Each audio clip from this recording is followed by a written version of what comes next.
एक जगह हम कथा करने गए थे,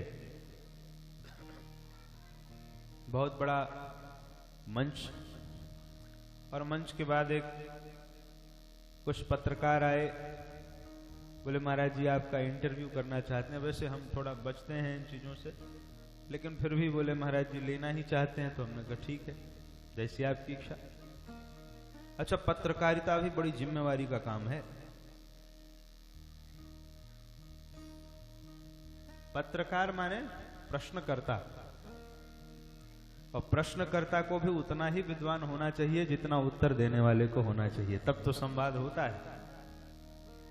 प्रश्नकर्ता यदि विद्वान न हो तो उत्तर देने वाले को भी उत्तर देना ही नहीं चाहिए। क्यों? हमारे यहां लिखा है कि श्रोता वक्ता ज्ञान निधि कथा राम के गुण। श्रोता भी ज्ञान निधि है, केवल वक्ता ज्ञान निधि है ऐसा नहीं लिखा, श्रोता भी ज्ञान निधि है। पूछने वाला भी ज्ञान निधि हो, बताने वाला भी ज्ञान निधि हो, तभी वो जो भाव है वो हृदयंगम होता है।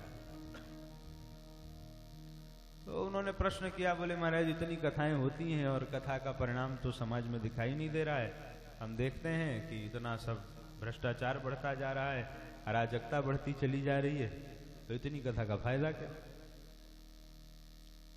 तुमने कहा एक बात बताओ,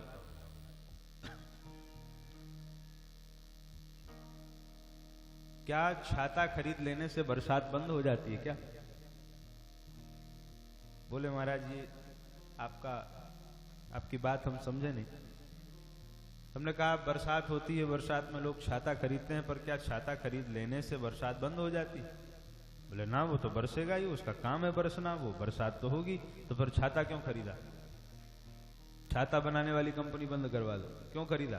बोले महाराज छाता हमने बरसात रोकने के लिए थोड़ी खरीदा, छाता तो हमने अपने आप को बचाने के लिए खरीदा, हम बच जाएं उस बारिश में भीगने से, इसलिए हमने छाता खरीदा।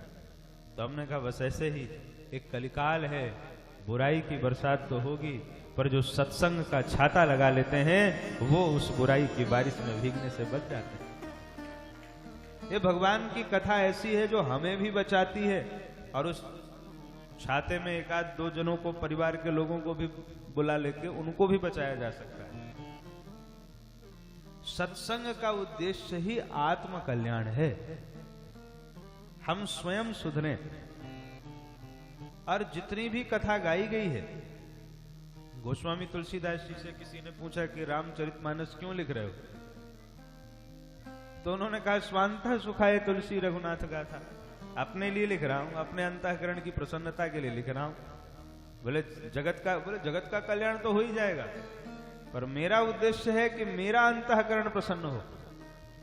जब हम स्वस्थ होंगे, हमारा मन स्वस्थ होगा, तभी हम दूसरों को स्वस्थ कर पाएंगे।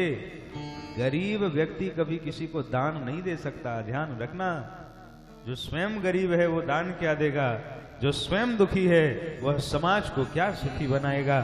समाज को प्रसन्न करने के लिए पहले स्वयं प्रसन्न होना पड़ता है। स्वयं का अंतःकरण खिला हुआ हो तो उसके वाणी से, उसके प्रभाव से, उसके आचरण से समाज अपने आप बदलने लगता है।